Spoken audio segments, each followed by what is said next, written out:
Hi, I'm Martin and this is Make Your Own Sound, the channel in which we are talking about how to create your own sound mixing console. Episode 9. In the previous episode, which you can watch over here, we talked about the white mixer in SAC and how it looks and behaves on the input channels. In this episode, we'll continue exploring the white mixer and how it looks and behaves on the AUX return channels, on the group channels and on the master faders. Let's go! In this video, I'm still gonna use the mixing project we created for our small imaginary band in episode 7 because it has everything we need. It has a group channel, 3 Auxes and a master fader. Today we'll play with some drums. I have a multi-track drum loop which I will put through the input channels of my mixer and it sounds like this. Well, maybe it's a good idea to raise the faders first if I want to hear anything. I'll use something we learned in the previous episode. I'll hold Ctrl on my keyboard and I'll click on each fader for it to go to 0. And now we have drums. So far so good, but let us now click on the group channel and see how its white mixer looks. And there's not so much to see here. Actually, it looks similar to the white mixer on the input channels, but without the EQ, the dynamics, the accents and some other small things. But let's focus at what we have. There is the fader, the label with the name, the pan, the mute and solo buttons, and this switch here, which you can use to make a mono out of a stereo source in several different ways. You have this section that works with the surround capabilities of the console, but since we are not there yet, I'll leave it alone for now. The interesting part is right here. The groups have the same insert points for plugins as the input channels do, and they work the same way. Here you can insert equalizers, compressors, and everything else to enhance the capabilities of the group channels. If you're not sure how to do that, you can watch the previous episode where we talked about it briefly. And we'll have an episode just for the plugins in the future. Now, to the different and actually important part of the group channel. It's this outer sign section. If you click on this button, you'll be presented with these options. But before we select anything, it's important to know this. Every group channel in this software can be set to behave either as a standard group or as a DCA. I believe many of you know what these are, but I'll explain it anyway for those who don't. In the most simple scenario, the sound from all the audio channels you mix go directly into the master fader, and then to your speakers. But in many occasions, especially in large projects, you can make your life easier if you group similar instruments or voices or whatever you wish into a subgroup and control them all with a single fader. There are 2 common ways to do that, via a subgroup channel or via a DCA fader. If I want to use a subgroup, I'll make these drum set elements not to go directly to the master, but instead I'll route them so they all go to this group channel. And then I'll tell the group channel to go to the master. Now I can control the overall volume of my whole drum set with just one fader. But not only that, I can also shape the sound of my drums. I can use an equalizer on the whole set, or compress the whole set, or put some weird effect, and then mix this sound with the rest of the band. But if you don't want to do that, you can use a DCA fader. Notice that I say fader because it's not actually a channel, because no audio actually goes through it. You can look at it just as a fader that controls other faders, like that. And it also controls other things, like the mutes, for example. But the audio from these channels still goes directly to the master. And finally, if you wish, you can do both. Now, let's see how this is done. First, you choose if you want this fader to become a DCA or a subgroup with this button.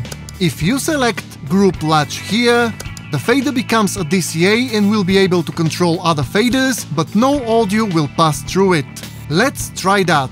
Notice that this is group number 9, which actually is the first group channel in this software. You can tell them apart by the color of their fader. The groups have a pink fader and the masters have a red one.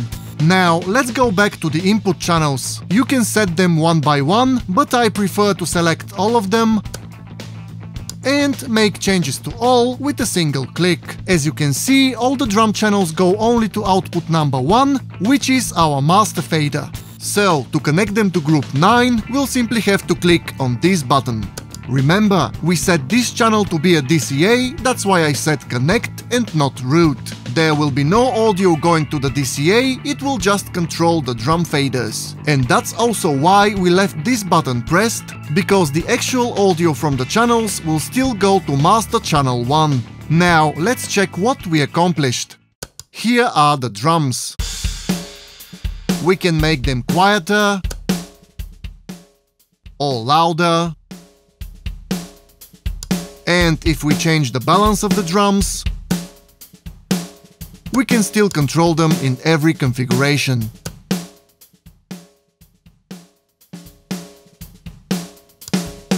But if I try to put some plugins on this fader, they won't have any effect on the sound of the drums, because, again, no sound is actually going through here. This fader just controls the other ones. So far so good. Now let's make a subgroup. I'll reset everything the way it was before and we'll begin again. This time, when we go to our group channel and click here, we will not select group LATCH, but instead we'll send the audio from this group channel to master number 1. As soon as we do that, this channel becomes a subgroup and can receive audio from the input channels. And as you may have guessed, you can send audio from a group channel to several masters or to all of them. I've already sent this group to master 1, but I will also send it to master 4 and to master 8. Now let's send audio to the group. I'll select all the drum channels like I did before, and I'll press the button 9 again. So we did the same thing, but the difference is this time we set this channel to be a subgroup and not a DCA. And now audio stream actually passes through the group and then goes into the master. But there's a little problem. With the current setup, we have 2 audio streams from the drum channels. One that goes directly from the input channels to the master, and one that goes from the input channels to the subgroup, and then from the subgroup to the master again. For our purposes, we'll need only the second one. So I'll select the drum channels once again, and then I'll untick this button. Now we sent audio from the drums only to subgroup 9. So let's hear some drums. What I can do now is play with the volume of the whole set. But also I can shape the sound. Here I've inserted some plugins which you heard earlier, and if I turn them on, you'll be able to hear their effect. DQ, the compressor and the flanger. Okay, enough with the groups. Let's move on to the Auxes. In the previous episode we talked about why there are only 6 of them and why it's not a good idea to use them as outputs for monitor mixes, for example. In this software they're mostly meant for effects, and that's what we are gonna use them for. But first, let's take a look at an AUX master fader. Or maybe I should say AUX master section, because when you select an AUX, you get this on your wide mixer. And here there are 2 faders and some other stuff. Okay, let's take a quick look. Much of the stuff here is already familiar. You know what these things do, and you know what these things do. And also most of these. We'll talk more about this section and even more about these 2 boxes. Now I'll try to explain how all this works. I know that many of you already know how it works, but this is for the rest who don't, and you may learn a thing or 2 about this software in particular. Now, for this to make more visual sense, I'll break this channel apart. Now we have these 3 parts. We'll explore 2 scenarios. One, when you use plugins for effects, and 2, when you use a physical hardware unit out of the software for effect. Let's now see what happens to the sound. Scenario 1. You sent audio from multiple input channels to an AUX. When all the audio from these channels reaches the AUX, first it goes here. This is the input section of the AUX master, and this fader controls the overall input level from all these channels. But what you are actually doing with the fader is controlling the audio level that is going into the effect processor, no matter if it is a plugin or a hardware unit. For our first scenario, no audio is leaving the software and everything is happening in the box. So, for this to work, you just leave these two boxes set to virtual. That way the audio stream goes from this out and then right back to this return and doesn't leave the software at all. Next, the audio goes down and reaches the FX patches. Here you can insert a plugin of your choosing. I'll do that in a minute when we actually try all this in practice. When the audio passes through the effect plugin, it's turned into, well, an audio effect, being a reverb, a delay, or something else you choose. Then the audio goes into this fader, which controls the volume of the effect. And then, for all this to work, you have to send the effect somewhere with the Alt Assign buttons. For example, to the stereo master channel, or to some group, or wherever you choose. Now, what about scenario number 2? Well, everything is the same, but instead of using a plugin for effect processor, we'll use an actual physical hardware unit, like this one that I showed you earlier.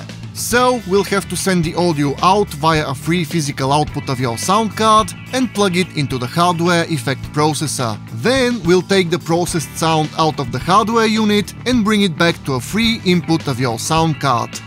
Then, we'll tell the software to use this input. Here's how you do it in SAC.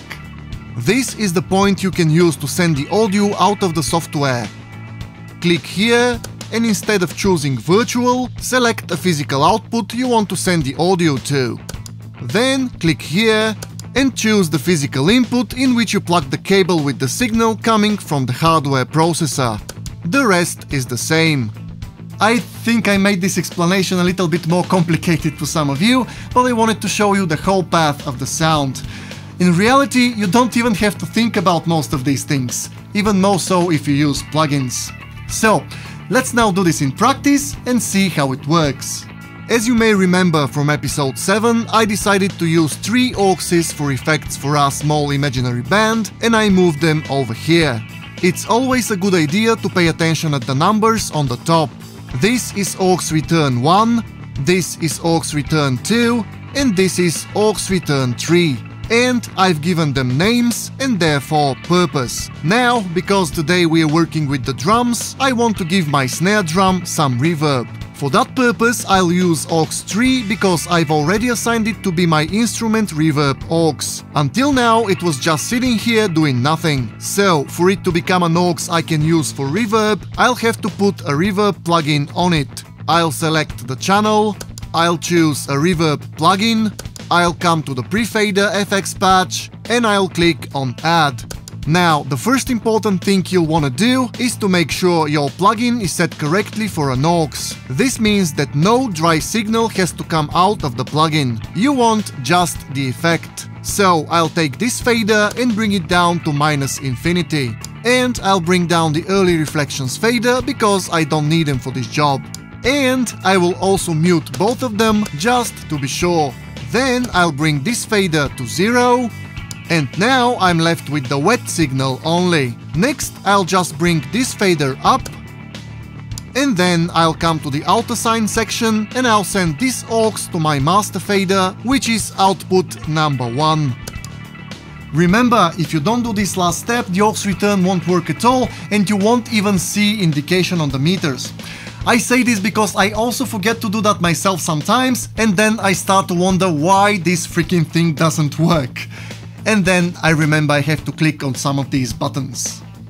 Okay, I think we are ready to try some reverb on the snare drum. I will close the plugin for now, I'll select the snare drum, I'll turn the AUX 3 send on, and I'll also make it post fader. Then I'll play the drum loop, and you'll hear that as I send more and more signal to AUX 3, I'll get more and more reverb on my snare drum. Let's try it!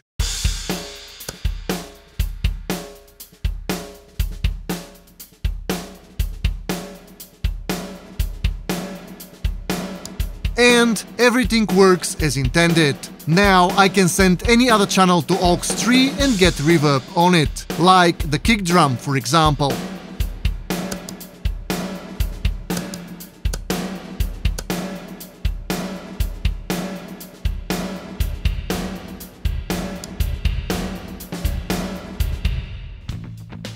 Okay, let's now do the same thing, but this time with the hardware unit out of the software. For this thing to work, I can leave most of the things we did so far the same, and I'll just do some little changes. First, I'll remove the reverb plugin, because we'll use a hardware effect processor. I'll select the AUX master, then I'll select the plugin in the list here, and click on remove. Next, I'll have to choose a physical output and a physical input on my sound card, so I can send a signal to, and then get a signal from the effect processor. For this example, I will use this sound card. On the back, these are my line level analog outputs, and these are my line level analog inputs. I will use outputs 7 and 8 to send signal to the external processor, and inputs 7 and 8 to get signal from the effect. Let's set them in the software. I'll make sure I've selected the right AUX master. Then I'll click here and choose analog outputs 7 and 8. Next, I'll click here, select stereo devices, and I'll choose analog inputs 7 and 8. Of course, you can also send and return mono signal if you don't have enough outputs or inputs.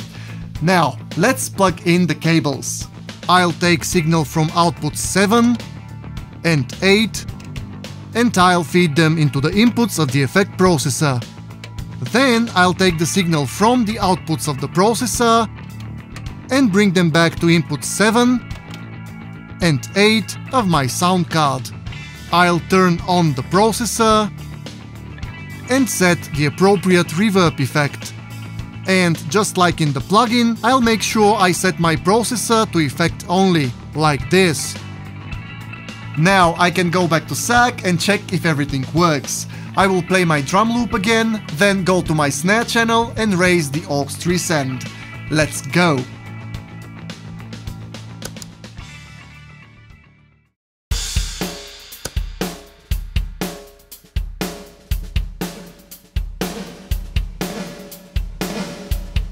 And again, everything sounds like it's supposed to. We can call that a success. Okay, I think we exhausted the issue about the groups in the Auxes, and we are left with just one more thing to talk about in this video. The main outputs, or the stereo outputs, or the master faders, whatever you wanna call them. I left them for last because after all we've been through, they should be the easiest. I'll click on Master Fader 1 in our project, and here's how it looks. It's almost the same as the group channel, which means that you already know what to do here. The only difference is this section where you can choose a physical stereo output of your sound card so that your sound can go out into the real world. In my case, I'll click here and I'll choose output 1 and 2. If we presume that I'm using the same sound card, this is where the sound will come out from. If I wanted to use outputs 3 and 4, I can select them again here. Of course, I can use any analog output, as well as an external device output connected digitally via RS-EBU, or via ADAT, or via MADI, for a total of 45 possible stereo outputs. And these are just the options I have with this sound card. Yours may vary. Okay, I think we are done with this topic. And in the next video I'll show you more about the use of plugins in SAC. So, see you there, and thank you for watching. Oh, you're still here? Great! There are a few more important things I need to mention, like the video you just watched is part of a series and all the episodes are connected. So, if you stumbled on this episode by accident and you wasn't sure what exactly I was talking about, you can go and watch the previous episodes, or at least the first episode over there, which explains the idea of the whole endeavor. and I'll be very happy if you liked the video. It's part of one big tutorial about how to build your own sound mixing console. So if you did, please consider clicking on the like button. And if you find this topic interesting or useful, you may subscribe and click on the bell so you'll be notified when I'm ready with the next video. And I know there are people out there who do what I do and know more than me. So, if you know something that I don't or have ideas for new episodes, please tell me. I'll be happy to also learn from you.